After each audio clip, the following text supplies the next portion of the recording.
Au titre de la présidence du FASO, le Conseil a adopté aujourd'hui un décret instituant l'initiative présidentielle pour la santé. Ce qu'il faut dire ici, c'est que c'est la matérialisation de la vision du président du FASO et surtout sa volonté résolue d'apporter des réponses pertinentes et dans les meilleurs délais à un certain nombre d'insuffisances en termes de qualité et d'offre de soins au Burkina Faso, des insuffisances qui sont en lien d'une part avec les plateaux techniques, mais d'autre part également avec l'indisponibilité, par exemple, de produits sanguins au niveau donc des services déconcentrés. Tout cela étant à l'origine donc de beaucoup d'évacuations sanitaires. Donc, pour cette initiative présidentielle pour la santé, il faut retenir essentiellement 4 composantes que sont la construction et l'équipement de 55 centres médicaux communaux. Et concrètement, cette composante-là consiste donc en la transformation de 55 centres de santé et de promotion sociale en centres médicaux communaux dans les 13 régions du Burkina Faso. Ce qu'il faut également souligner, c'est que jusqu'à présent, ces centres de santé et de promotion sociale étaient donc dirigés par des infirmiers chefs de poste.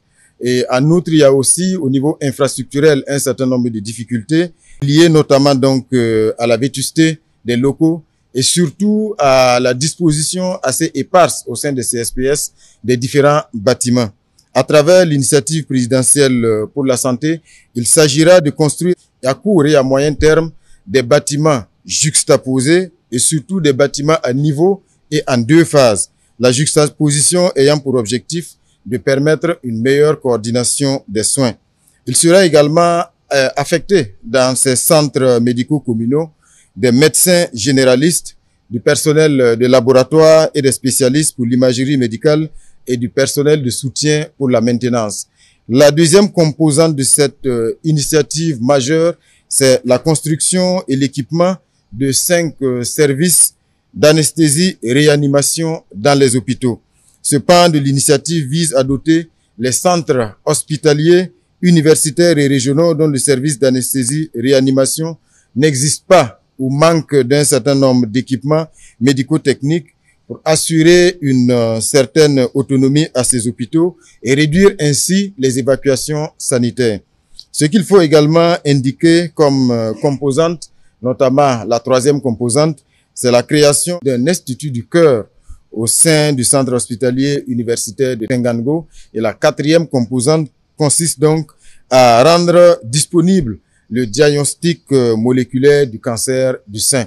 Ce qu'il faut indiquer également, c'est que à terme, véritablement, cette initiative devrait aboutir à la modernisation et à l'accroissement de la capacité des infrastructures sanitaires, devrait également aboutir à l'équipement des centres en matériel de qualité, au déploiement de personnel qualifié dans les centres médicaux communaux, à la dotation des centres médicaux d'une capacité à conserver les produits sanguins et à faire la transfusion sanguine sur place, à la réfection des infrastructures, des services existants et surtout à l'amélioration du plateau technique, à la dotation des centres médicaux d'un système informatique intégré qui va permettre donc la gestion des données sanitaires, des données administratives, mais aussi de la trésorerie, à la dotation des centres médicaux régionaux ou universitaires de services et d'une unité de réanimation anesthésie et à la mise à niveau de certains services spécifiques dans les différents hôpitaux.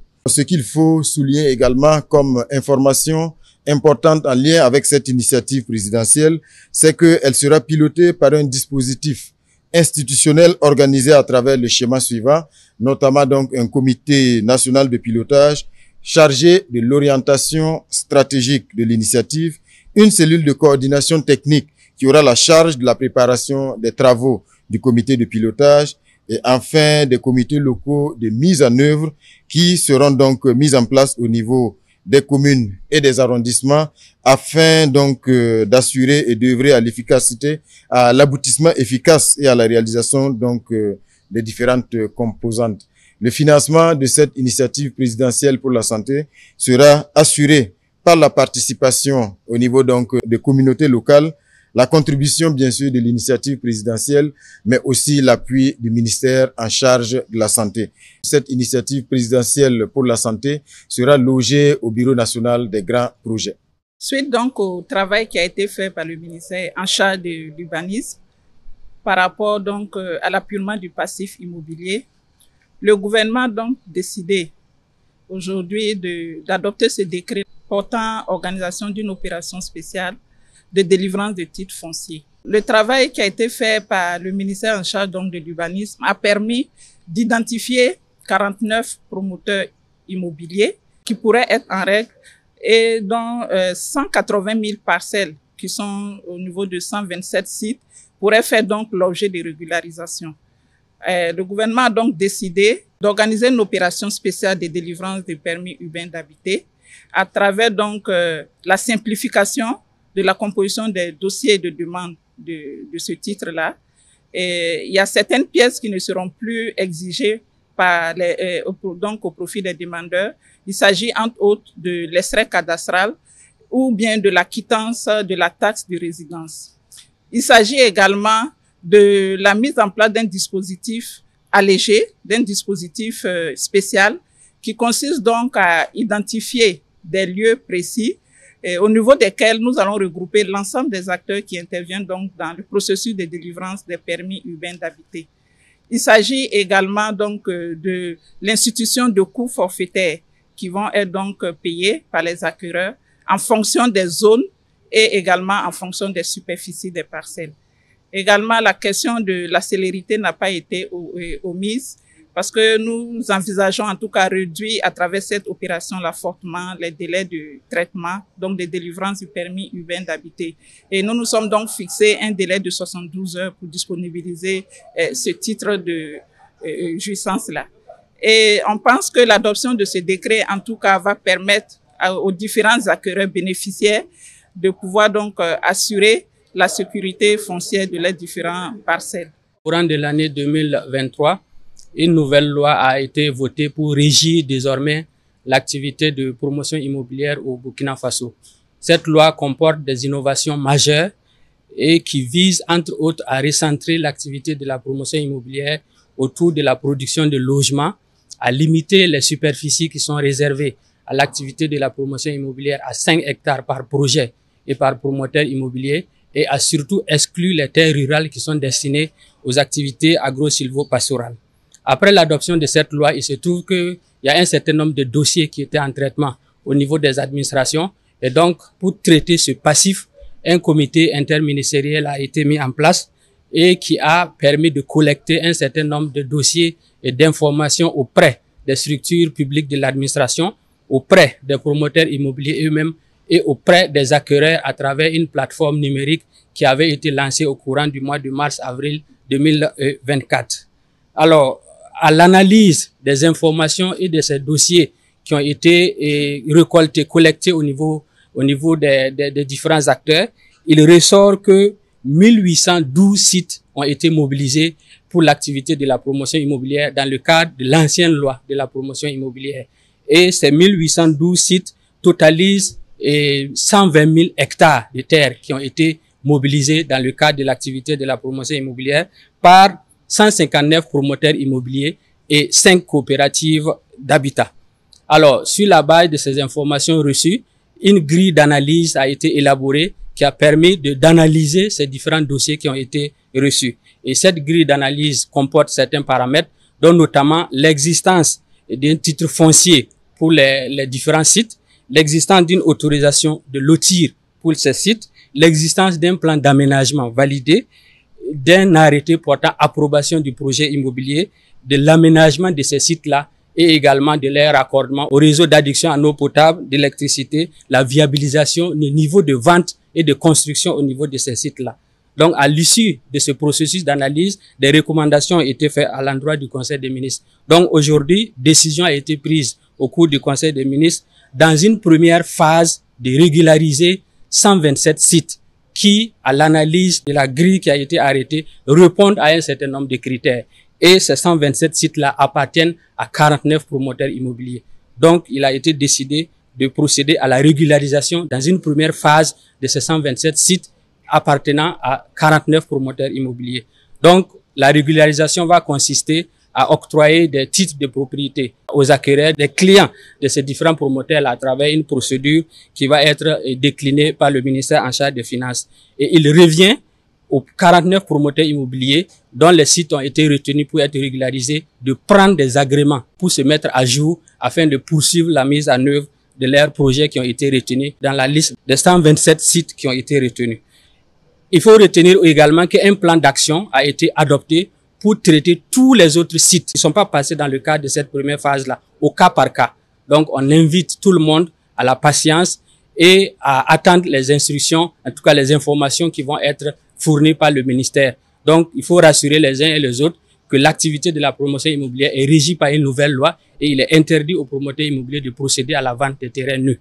Donc, il faut prendre patience et tous les cas seront en tout cas traités par l'administration.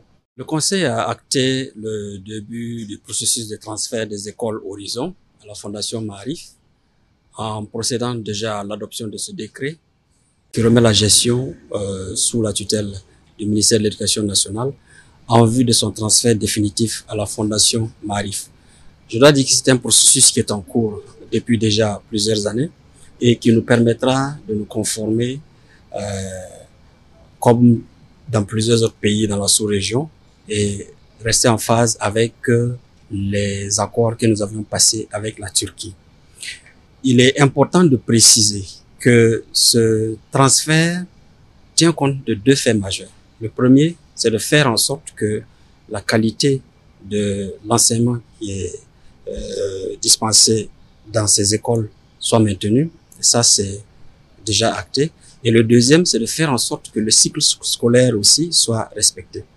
Donc, la prise de ce décret est un premier pas qui nous permettra ensuite d'amorcer la phase de transfert et qui va être concrètement consacrée par l'installation de la Fondation Maarif ici au Burkina, comme ça l'a été dans tous les pays de la sous-région. Et cela va apporter un coup de pouce donc à notre coopération avec la Turquie. Au titre du ministère de la Santé et de l'Hygiène publique, nous avons fait au Conseil une communication orale relative au suivi sanitaire des pèlerins burkinabés de retour du Hadj. Alors, au décours de ce point, sur 3048 pèlerins revenus de la Mecque, nous avons identifié 19 cas suspects de Covid, c'est-à-dire des pèlerins qui présentaient soit de la fièvre, soit une toux, soit des difficultés respiratoires. Et ces 19 cas suspects ont été soumis à des tests de dépistage et au décours de ces tests, aucun cas ne s'est révélé positif. Donc, à la date du 2 juillet, sur l'ensemble des pèlerins burkinabés qui sont rentrés du Hadj, aucun cas de Covid-19 n'a été dépisté. Je voudrais donc, au nom du Conseil, rassurer les populations de ce que la situation est sous contrôle et encourager toute personne qui présenterait de la fièvre, des difficultés respiratoires, une toux, à consulter au niveau des services de santé, mais aussi à appeler le numéro d'urgence. Si vous appréciez la vidéo et le contenu que nous produisons sur cette chaîne, prenez un moment pour aimer, partagez vos réflexions dans les commentaires et vous abonner à la chaîne. Activez les notifications pour rester informé des dernières nouvelles marquantes sur notre continent. Merci d'avoir regardé et à bientôt dans notre prochaine vidéo.